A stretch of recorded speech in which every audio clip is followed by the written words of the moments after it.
We've made it 3 hours through already, guys. Now keep it going. We're only 1/8 of the way there. So next up, we have Matthew Johnson from POWE Architects. So Matthew has actually presented at every single one of my Archicon and Architensive events that I've put on. So he's the only person that's actually been able to achieve that and do that. So his knowledge in data and connecting information is second to none. Now today he's presenting on behalf of one of our gold sponsors, NBS Australia. So today he will show you how he's singing from the same hymn sheet using NBS Chorus specification system, and show how it connects with the virtual model in Archicad. So take it away, Matthew.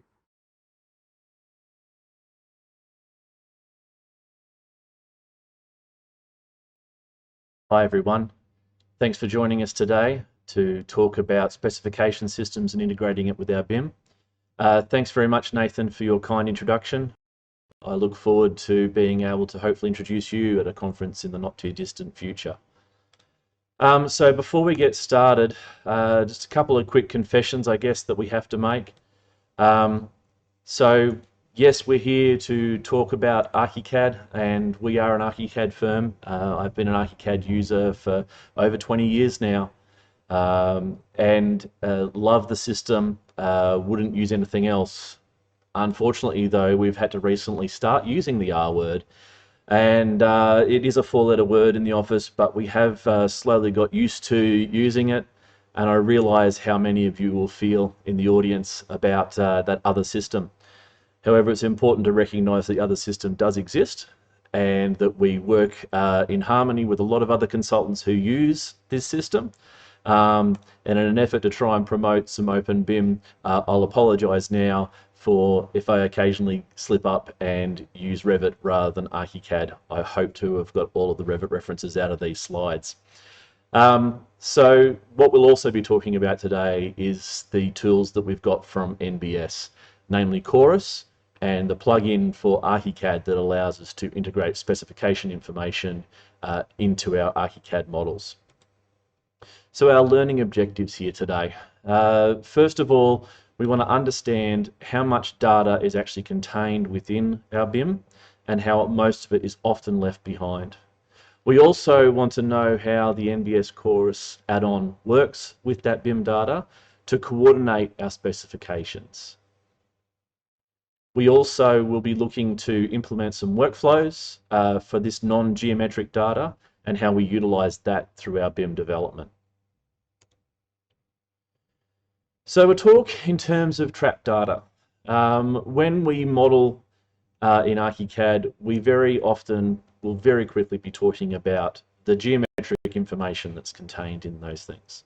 So we talk in terms of our X and Y's and Z's. We talk in terms of what the textures of things are, what their appearance are, their pens, their line weights, their colors, their thicknesses, fills, all those kind of attributes.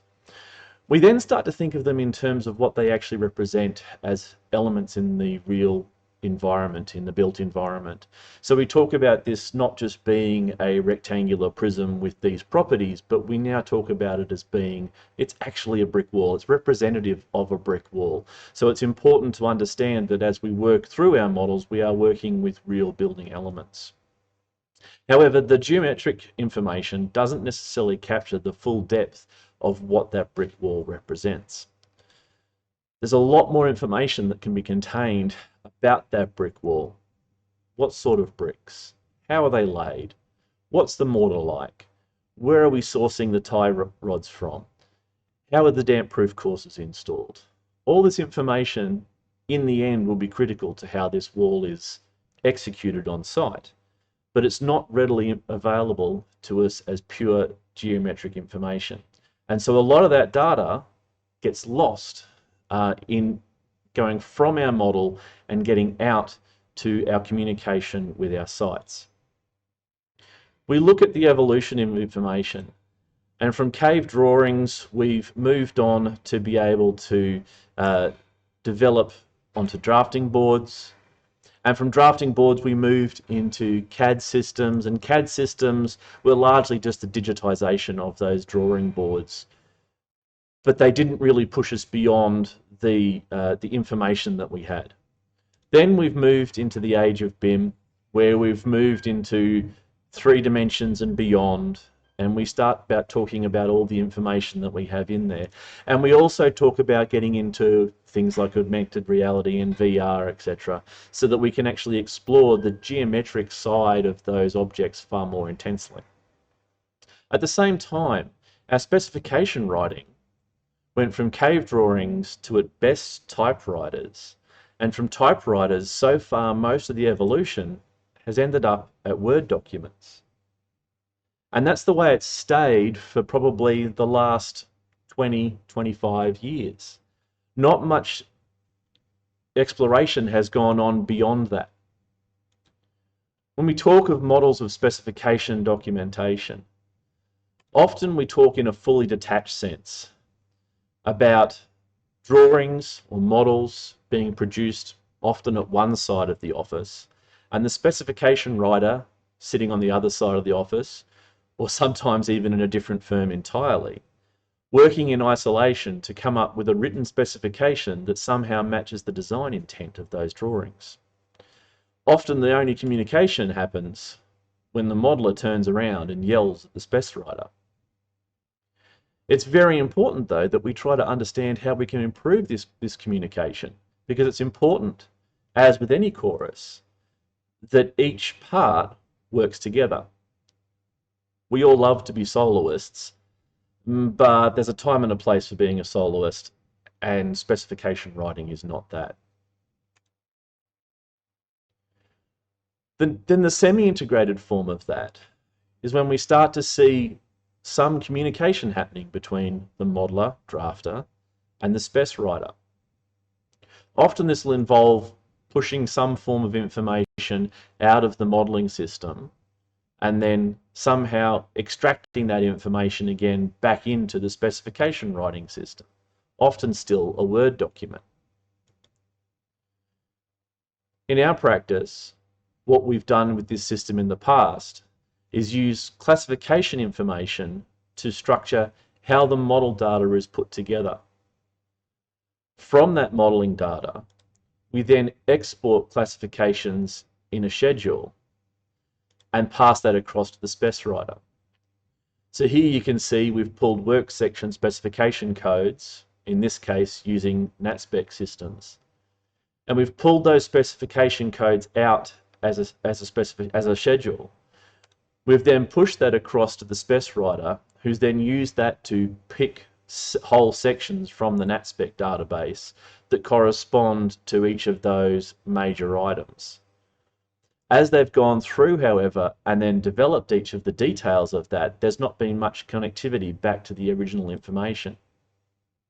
But they'll still put the system together, and they'll go through and make all of the selections and make all of the assumptions about what sort of supply chain systems we should have in place and how the doors are going to be hung and all of the information around that.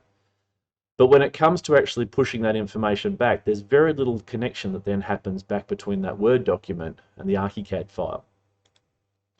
So what we'll then start to do is actually try to extract more information out of the Archicad model.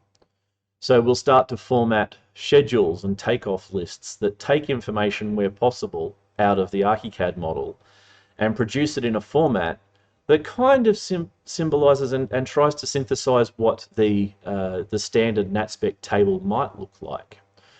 What we then do with that is we combine the output from the Word document and the output from the schedules in Archicad, and then try and ram them together using Bluebeam or Adobe PDF. This is a long process, and as with every process like this, it involves lots of steps that are lots of places where there can be errors in the process. It does, however, when we're working on large projects, it does enable us to have a tight integration, particularly at a level of specification information on door schedules and hardware schedules and FF&E, that allows us to at least integrate some of the information coming out of our Archicad model into the written specification that goes to site. However, you're still reliant on a lot of intermediate steps along the way, and it's not really communication between the two systems. The thing with this semi-integrated specification system as well is that it generates a lot of paper. there's a lot of duplication in the system, and there's a lot of wastage and a lot of checking. Often this is seen as a plus by some people because a lot of people in our construction industry don't like change and they prefer things the old way, and they're quite happy to see lots of piles of paper on people's desks. But the downside of this is that in Archicad, to do this and to create these schedules to be able to pull this information, you end up having to create a lot of properties inside your BIM. In some cases, we've ended up with over 1,600 individual properties that we've had to manage. And trying to manage all of those and make sure that all of the information flowing through those is working properly can be a very big task. And it doesn't take long for kinks in that chain to break down that whole process. So we're always looking for ways to try and improve that system. So if we go back and have a look at our evolution of information, let's then have a look at what happens when we evolve beyond the Word document. And in this case, we go to a system like NBS Chorus. Chorus is a structured data system in a shareable platform that allows all the members of the team who are involved on it to be able to access the specification information, access the parts of the specification information that they need, and access it in a way that they can actually use it in their day-to-day tasks, rather than having to scroll through pages and pages and pages of either printed documents or Word files or PDFs. This gives you an integrated shared data structure.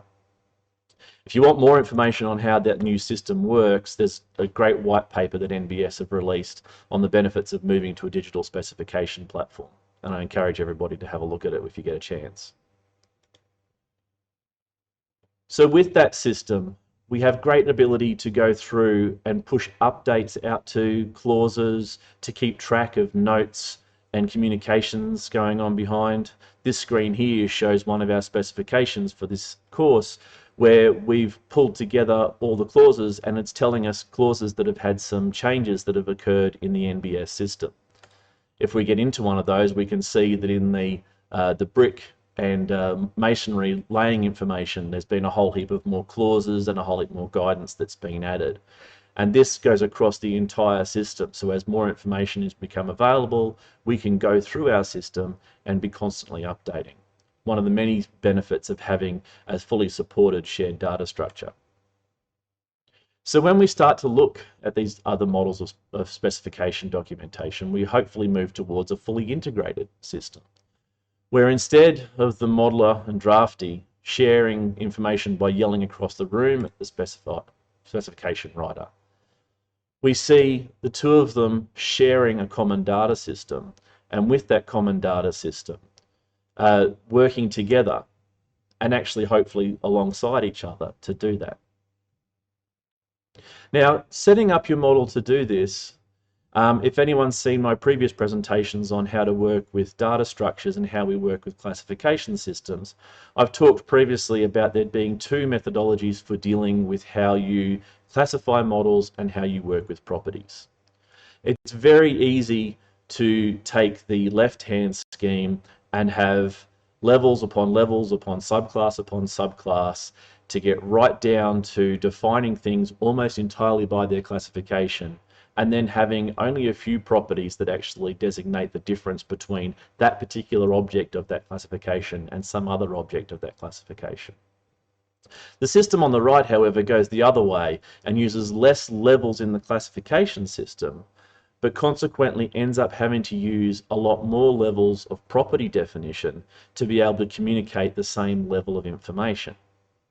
Both of them have their benefits and their cons, but it's important to understand that if you go that deep in classification, you will have to have an offset in the property information that you work with.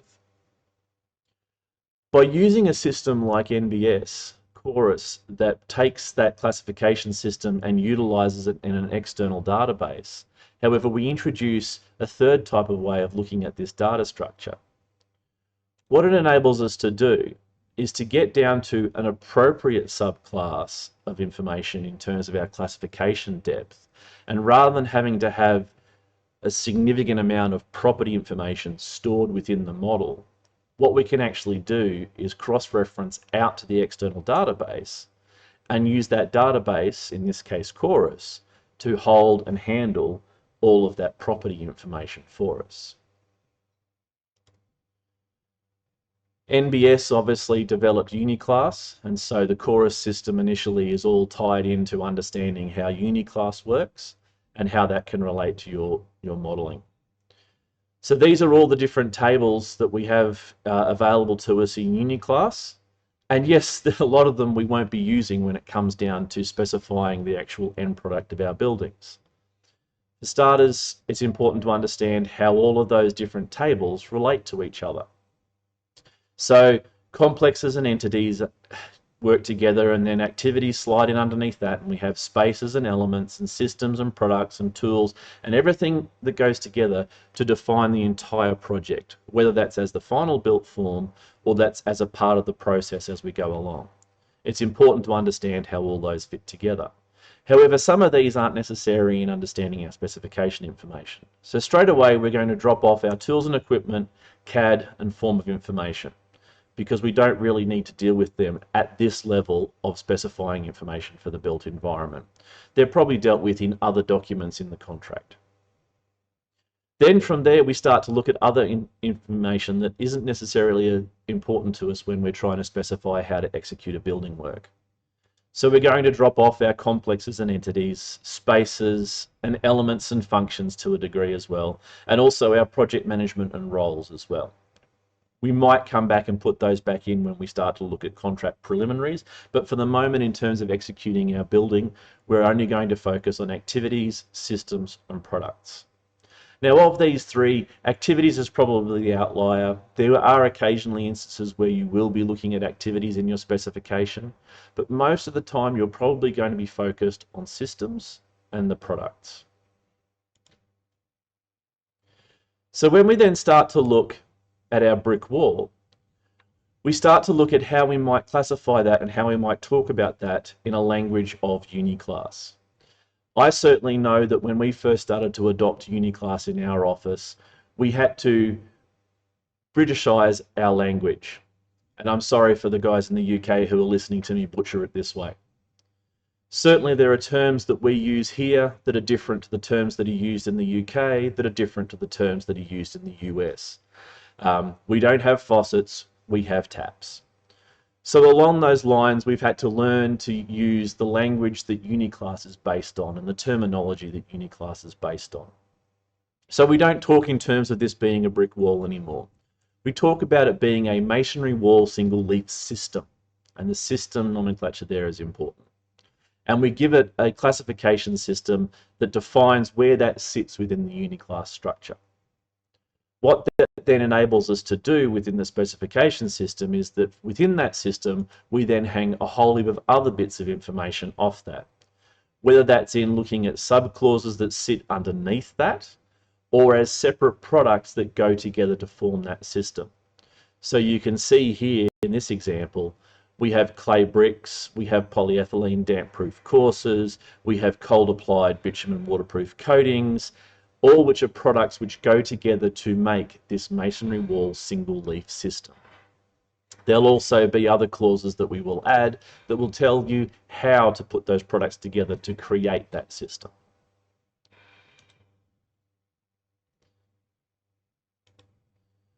So as we now start to look at how we actually workflow these through, it's important to understand some of the changes that NBS Chorus have been able to do recently that also move us beyond having to stick with Uniclass. Obviously, Uniclass is developed by NBS, and it's a great starting point to do that, to work through the system. And if you can, I strongly recommend that you use Uniclass. However, a lot of us work with either clients or government entities that have other requirements for us, who want us to use other systems or their own corporate systems for specifying and classifying information within the model. So we look instead at other specification systems that we can actually use within the NBS Chorus system. So here you can see I'm just adding a specification system up. And once I've put in my name, I can then go to choose my content set. So here you can see, as well as the 2 Uniclass Australian selections I've got available to me, and there are sections available for Canada and the UK and other jurisdictions. You can see in Australia I can also select the speed spec system, or I can select the other one there you can see, which is the import from Microsoft Word. So what we now have available to us in NBS Chorus in Australia is that we can actually take the speed spec system developed by SpecPack to be able to utilize the system that a lot of architects are already familiar with and a lot of contractors are already familiar with. So speed spec from SpecPack uses the old 5-digit master format classification system from CSI. And while it has a different structure, it's very much based on trade packages and that sort of thing. So a lot of contractors do like to use this system because of its approach to trade packaging things rather than producting and systemizing everything. So that's now available within Chorus for those who want to use that. If you've also got your own specification system that you've developed as a practice over the years, you can also use the Microsoft Word import system to actually import, if you've got structured Word files, to actually import your data into a format that can then be used and referenced within the Chorus system. Obviously, it's not as functional at the moment as it would be if these were standard Uniclass based systems, because it doesn't have the full support sitting behind it of the Uniclass system that's been developed over the years building into it.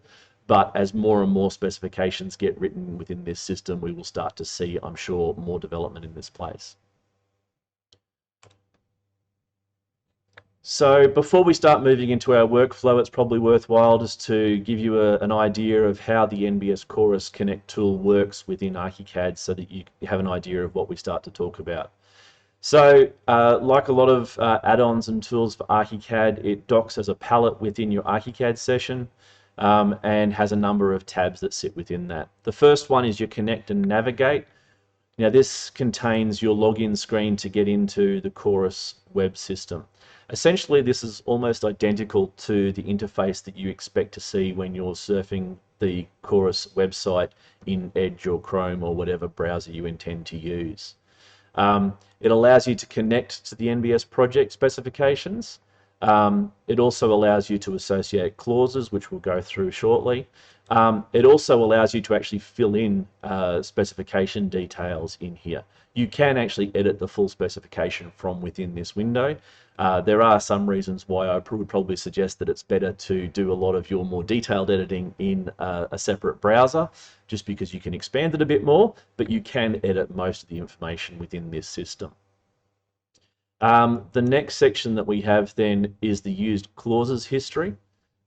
This takes all of the clauses that you've already linked within your model and lists them so that they can then be reused.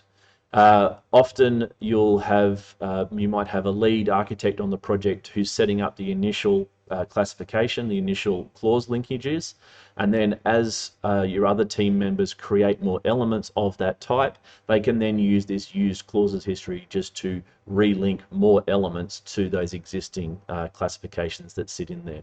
So it's, as I said, it's used for reattaching already used clauses, and it's also useful to use it if you are offline for the system for some reason. Also allows you to monitor and manage the associations, making sure that you've actually got all your clauses linked in.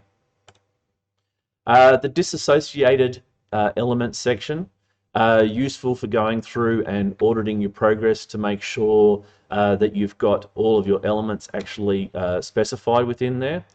So what this does is it looks for any elements in your active window and will list them through here so that you know what has and hasn't been connected to a specification element. It's important to understand that it only lists from the active viewport. So if you've got a plan window open, it will only be listing to things it can see on that story. If you've got a 3D window open, it will only list things that it can see within that 3D window. So it is limited to what you're able to actually see, which means you're not going to have lists coming in here saying that there's elements that are unlisted that you can't actually see to be able to link through. The workflow issues tab that we then have in here identifies any issues that the plugin is having in trying to push information into elements within the file. It allows you to record those and also resolve the issues as you can. Yellow issues are the nice ones. They're a fixable issue that's normally the result of working in teamwork or working with locked layers or hidden layers.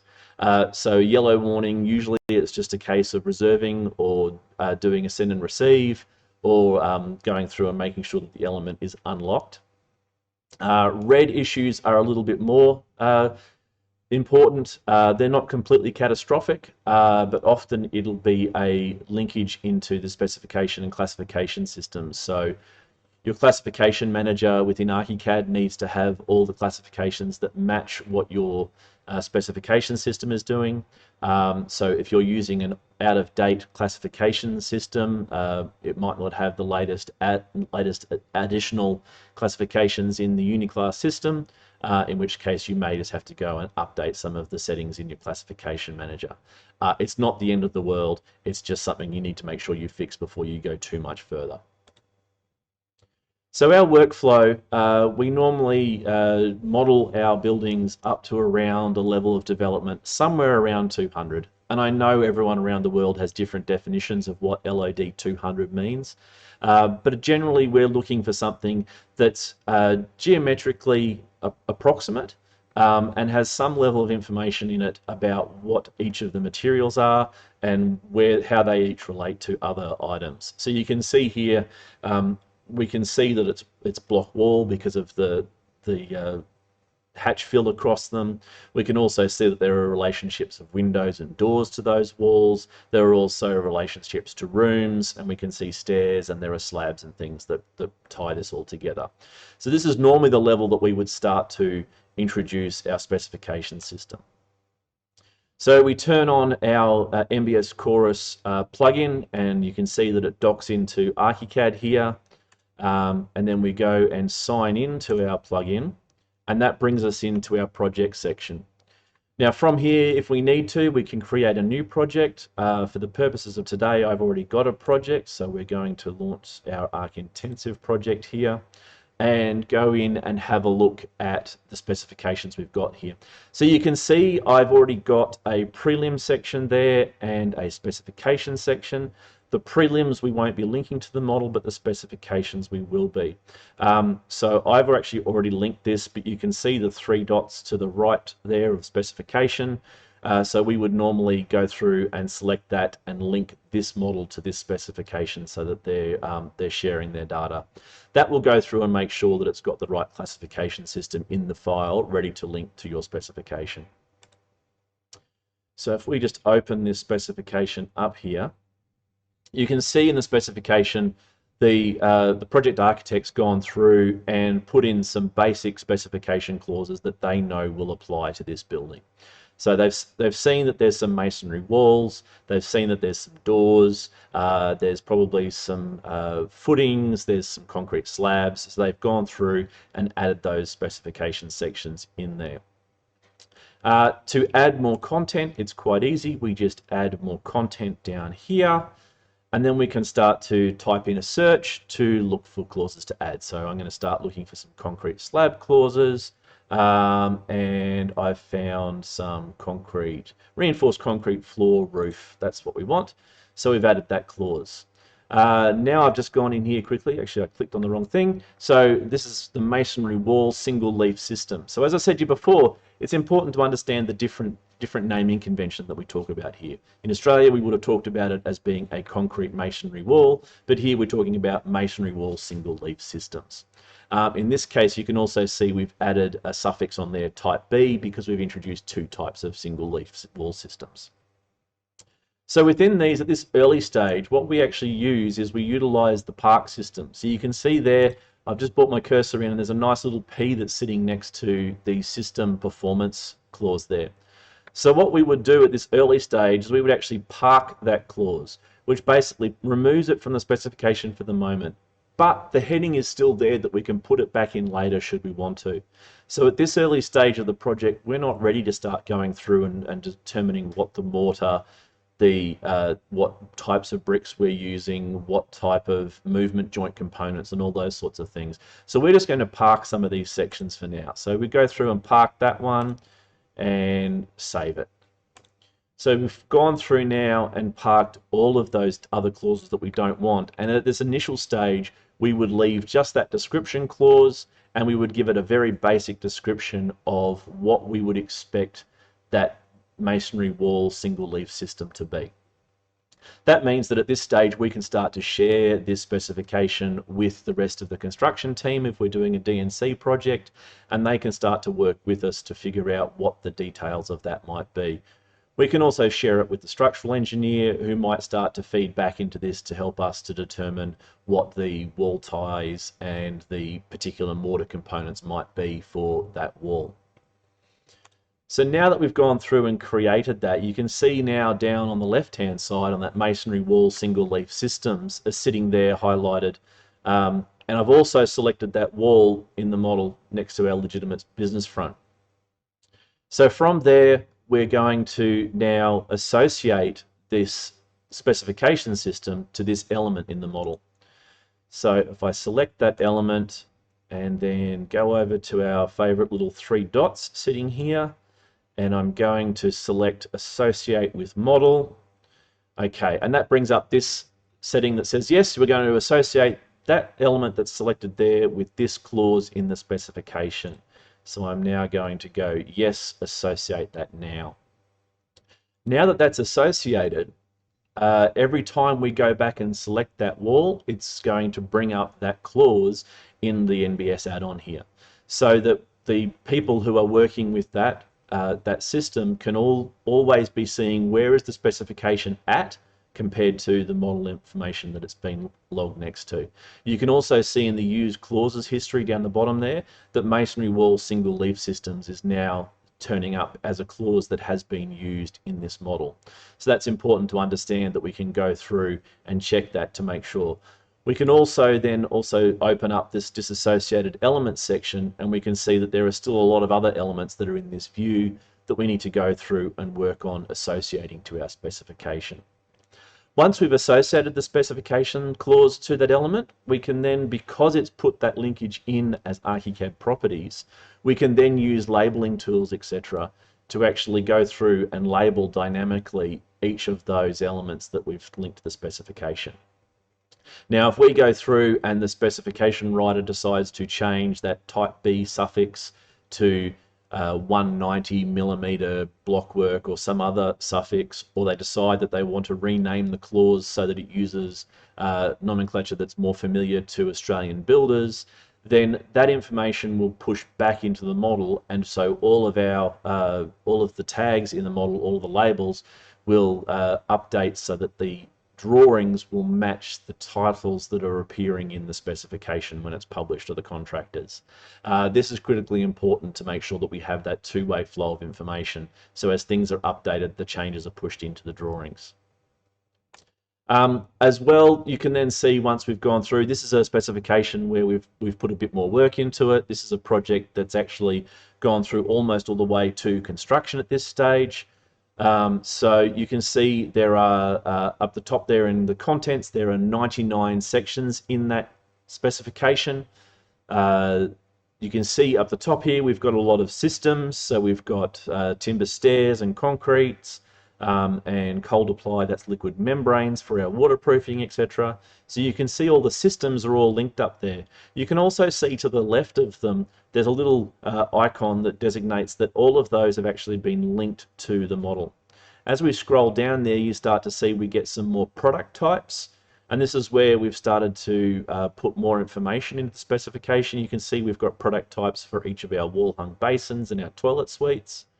But as we get down, you can see there's more and more products that aren't necessarily linked to the model. In the specification, we've got right down to the level of looking at products that are part of systems. So we often try to link the highest level possible to the specification rather than trying to link every single nail, bolt and screw into the specification model. Here's one of the clauses for gypsum board. So you can see we've started to fill out the details here about what those systems are, but you can also see in the ellipse there, the carbon steel frames for dry lining frames. You can see that we're starting to link other clauses together. And this is where the NBS system really starts to get its own, is that you can utilize information again and again by cross-linking clauses all the way through the system for repeat clauses. You can also see we've got more clauses in here that are linked together, trying to pull all those different systems together. Important to see here though that we've got plasterboard screws. Now plasterboard screws are linked to our board partition systems, but they're also linked to our ceilings. I'm not going to specify them twice just because I'm using one on a wall and one on a ceiling. So we get to specify the product once and then reuse that clause again and again for every system then that needs that particular product in that way. As we go through the construction specification here, you can start to see more information about how that system all goes together. So what we might do now is we might look at actually how we publish this to actually get it out. So we're going to go to the actions menu here and we're going to publish a specification.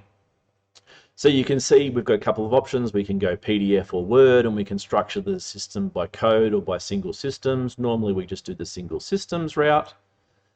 We then get to go through and do a comparison with previous versions, which is essential in most cases when you've got construction documentation, because you're trying to identify for the contractor what may have changed, what's been added, what's been deleted. So in this case, we're going to compare it to the specification we did 22 days ago. We then get to go through and put some publication details down for what that specification might be. New for NBS Chorus at the moment is the ability now to add style sheets to this. So what this will enable us to do is we can actually select our default style, which means that rather than just using the out-of-the-box NBS style sheet, we can use our own. And this is simply a Word document that's had a bit of formatting applied to it, that's using heading and normal dot template structures added to the Word file to increase the information to make it look like a standard document from our office. So once I hit publish, that downloads and we get a specification system that complies with our system internally for all of our graphic standards, but also gives us a document that can be readily used by our contractors. You can see the contents page here has all been tagged up. This has been automated by the system, so you can see in green there clauses that have been added to the systems. You can also see clauses that have been revised because we've changed something in them.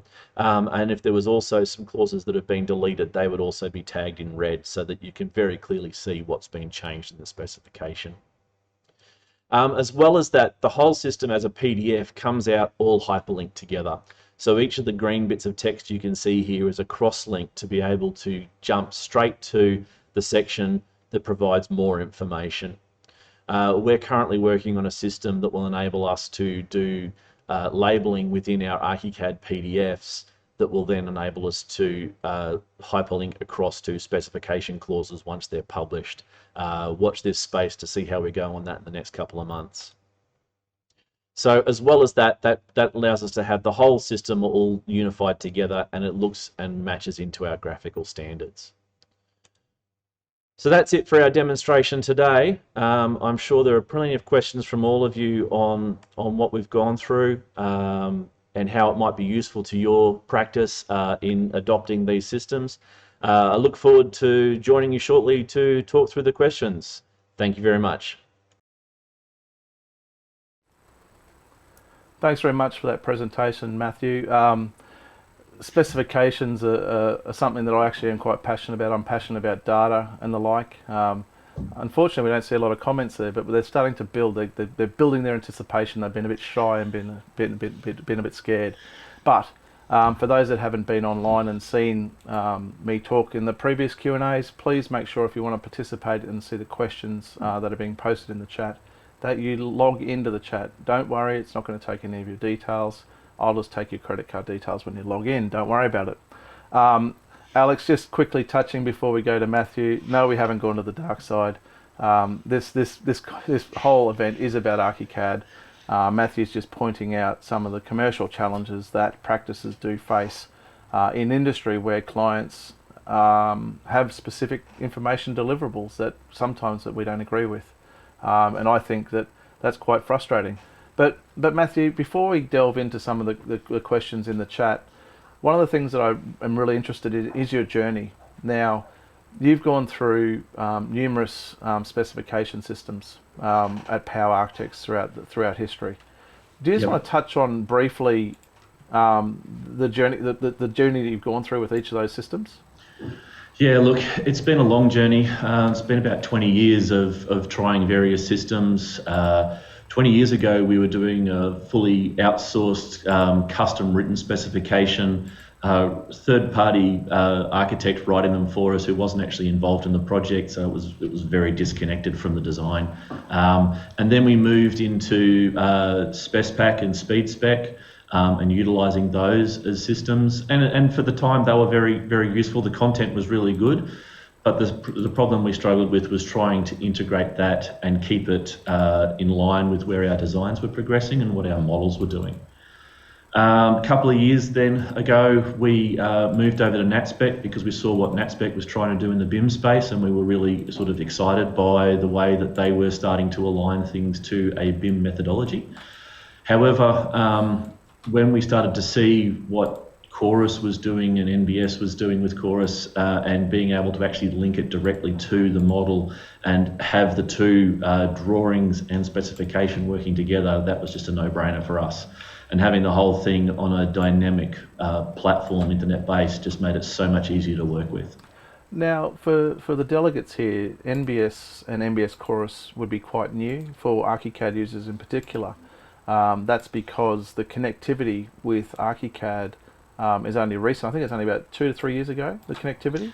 Connectivity in the UK started, I think it was 2 years ago. Yeah. The Australian licensing of that add-on only really started last year. Yep. So being able to use it in Archicad in Australia has only been around for about 12 months or so. Yep. But the technology has been in the UK for a couple of years, so it was reasonably mature before it arrived here in Australia. So the add-in is new. And I'll use the other software for a bit. It has been in Revit for a little bit longer than that, so it has had a chance to mature in that space as well already. And for those that aren't aware, NBS is a system that's been around the National Building System specification in the UK for I think 40 years. I think it is. I think it's something along like that. Some crazy figure like that, yeah. So it's one of those things that even though it's new for Archicad users, it has a history. And I can admit to the fact that sitting back and watching NatSpec, and as much as I have a good relationship with the CEO at NatSpec with Richard Choi, they don't get it. They're not moving. So to be able to see what NBS are doing with Chorus and being able to do all this stuff and connect it to the model makes a lot of sense. How much has that auditing saved you? Oh, look, the auditing is incredible. It's actually interesting. We're using the Chorus add-on on a lot of our projects that don't actually have a specification output requirement, just because by linking it to the classification system, we can get the auditing aspect of it, and we get a lot more control about what aspects of this model have we defined and what aspects of the model have we not actually applied that definition to. So it gives us an ability to very quickly go through a file and figure out what has actually had a decision made on it and what hasn't had a decision made on it, which is a very important thing for our projects. Now one interesting comment from Min. She talks about having interesting room names. Now, that model you have had, you used that model in last year's Archi-Intensive, and it was a bit more kind of playful when we had that session. It was a bit more fun. I used it last year in the Archi-Intensive. I also used it the year before it built. That's where it was. When I did my A-team presentation on classifications, and certainly, if you want to see a bit more on how to design a meth lab, happy to take you through it in sometime. We don't need to go into that, but it's just a fun example of a building that really has no purpose. But there's some comments around classifications and the types of classifications that are used here in Australia. At the moment, a lot of the government agencies are going to Uniclass 2015, which does align directly with NBS. Julian makes a comment saying that some of the specifications mentioned during the presentation are Australian specific, e.g. NatSpec. NatSpec is the national specification system here in Australia that's a subsidiary owned by a number of the industry organisations. Sadly, it isn't funded very well, and hence why it's not as advanced as NBS and what Chorus are doing. Look, I think what NBS have been doing with both their recent adoption of speed spec from SpecPack, and to be able to introduce new content sets like that, as well as the bridge add-on they've developed now that can actually input your own Word file specifications in and create a linkable specification, mean that if you've got requirements from either your clients or whether you've got requirements from government agencies to use other systems like a NatSpec or a MasterSpec or some other form of coding system, then you can actually repurpose Chorus to be able to do that. I mean, being Uniclass, being NBS's baby, it will always work better with Uniclass because that was the original platform. Yep. But to have the ability to, if you have an agency come to you and go, no, we want you to produce it using SpecPack, or we want to use it with a NatSpec type coding system, you can make the system work to your advantage to reclassify things. It's just a little bit more complicated than being able to do it straight into Uniclass. I did see one of the questions there was about the local content aspect of it, and certainly when you get your subscription to NBS, you get access to the local content that applies for your region. So while Uniclass is international, there is, in Australia here, we use the international, the Australian, data set that goes with that. So NBS here in Australia has localised that data set, so it links and displays the Australian standards responsible for each of those trades, and it goes through and has a whole heap of Australian localised content for those specification sections, and they're being built more and more as each of those clauses gets more developed. Yeah.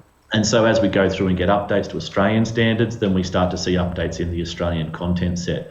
But there are UK data sets available, and there's a data set for Canada. So yeah, you can localise it as you need. Yeah, well, one thing we haven't touched on this presentation is where NBS are currently located, and they're actually located here in Australia, in Canada and in the UK. So they have got essentially presence and localisation set into that market. Cornelius asked a question about where does NatSpec fit in. It doesn't anymore. Or, well, it doesn't. In terms of Matthew's processes, it's now on a Chorus process. If you were to do government work here in Queensland, Department of Housing Department of Housing and Energy, I think they're called now, or Public Works and Energy, they changed their department name between elections even. I don't understand how or why they've done that. They have preliminaries that are NatSpec based. So that's where this new tool that NBS have in place can work. Yeah, so if you've got a standard set of preliminaries for your office, or a standard set of preliminaries that your clients are requiring you to use, you can use the bridge tool to actually bring that in from a Word file and have it pre-formatted into the Chorus system. Yeah. And if you can then have other codes within that, you can then link that to your model if you need to. Yeah. Yeah, so you can adapt it if you really wanted to. But yeah, I personally think that if you jump in one way, you want to go in and use it properly. Yeah, but having the flexibility to be able to adapt it to your own using is great. Certainly, yeah. As I mentioned in the presentation, using localized nomenclature is always the tricky thing. Sorry to all the Americans online at the moment, but we don't have faucets here in Australia. So when we see specification clauses that talk about faucets, we get really confused. We have taps. So you're constantly having to go through and make sure that people in the office understand the localization of the language that the classification system comes from. And then we straight away go into the specification, and the first thing we do is change the heading so that it actually says the thing that the Australian teams are looking for. Yep. At the end of the day, these specifications are going to be used by contractors on site. And if they don't understand the names, then they won't use it, and they'll shy away from it, and you'll end up with issues on site. Yeah, change management is a big thing with this. And a lot of our contractors have been using SpecPack and NatSpec for a while, and so it's been not a huge issue, but it's just change that they have to adapt to. So if you can use the output templates and formats and things to give them something that they're comfortable with, then you can certainly ease them through that change process much more efficiently. Yep. Francois asked whether the NBS system compared to JBCC contracts. I don't even know what a JBCC contract is. Do you? JBCC, gosh, I haven't heard that terminology in a while. That's a really old one. And certainly, I think it's sort of leading towards some of the ABIC contracts and things like that. Certainly, the preliminary sections, you can customise those to suit whatever contract terms you've got. Yeah, and I think that sometimes we've got to be very mindful of the contract that you're using. Even that spec doesn't have a lot of preliminaries set up for the individual standards that people may use. So we'll go on to Catherine. Said my audio is a bit soft. Hopefully I've turned myself up, and I'm not falling asleep already. Rob Bisco, can NBS create schedules, so sanitary fixtures and finishes, etc.? Can you do that? Within the Chorus system, no, it doesn't create schedules that way. But what we're using is that we're using the fact that we're classifying things using the Chorus tool, and then we can create schedules inside Archicad that can then be linked to that. So our fixtures schedules, we utilise filtering using the Uniclass sub-classifications to be able to group that all together and then interlink that over to our specifications. Yeah, so basically what you're saying with that is that the effort you're going to applying the classification to an object then sets up the basis of the formation of a schedule for you. Yes, yeah. And then a lot of the details in that we then hyperlink out to the actual Chorus clauses, because that's where we can put more data into them rather than having them all in a schedule type format, which we find is tending to get a bit cumbersome. So our scheduling is actually getting simpler. This code equals this product, and that's about as far as we go. The rest of the information, refer the specification, and it becomes much easier to do it that way, rather than having great big tables with all of the information spread out on it. Yeah, that's been my approach since 2013.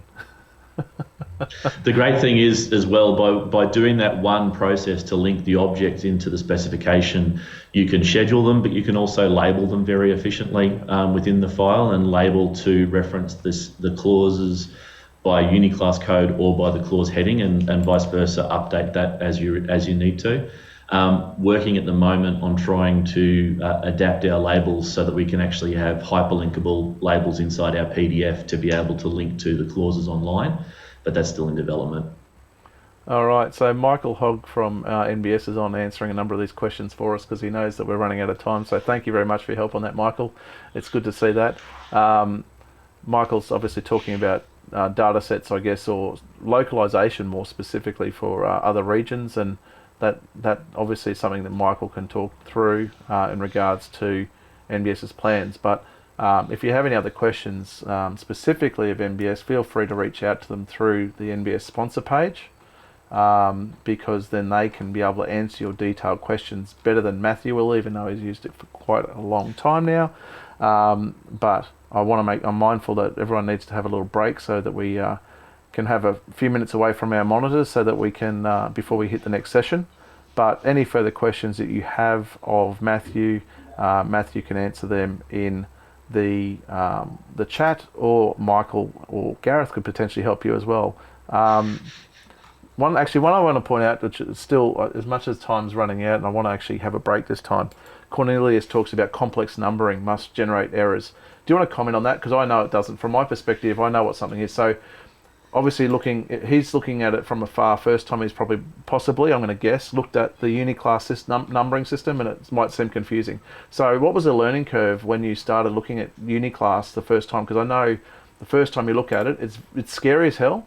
But when you look at it, it has its parents and children and grandchildren and great grandchildren. It isn't as bad as it looks. Yeah, look, I understand the confusion. Certainly, when we first when we were first using SpecPack, it was using the master format system that at that stage was a 5-digit system, and then it moved to a 6-digit system, and then we started moving over to Omniclass, and then we went over to Uniclass, and we looked at a lot of other systems along the way. And certainly there are a lot of numbers in the Uniclass system, but it makes a lot of sense once you start to get used to it. It doesn't take very long to understand the pattern to the numbering that is used. Also, once you get into using Chorus, you tend not to use sort of data entry of the numbers and the clause numbers too much.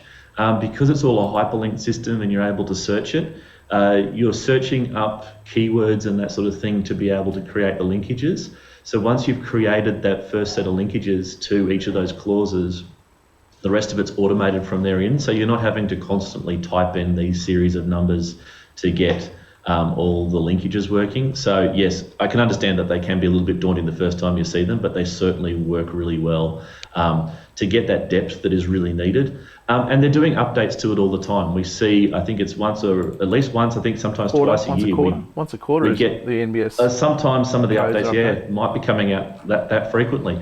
We see updates where they've gone through, they've responded to feedback from industry that we need some more depth in this particular section, or we need another 6 numbers here, and they add clauses all the time to be able to give you greater depth and greater ability to sort of narrow right down to the items that you need.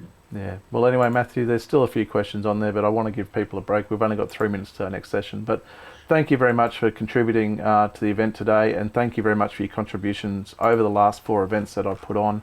It's been greatly appreciated. Your knowledge and expertise is hopefully been absorbed by the audience and hopefully not scared them off too much, because specifications may seem scary, but they actually are a very critical part in the delivery of projects. So thank you very much, Matthew.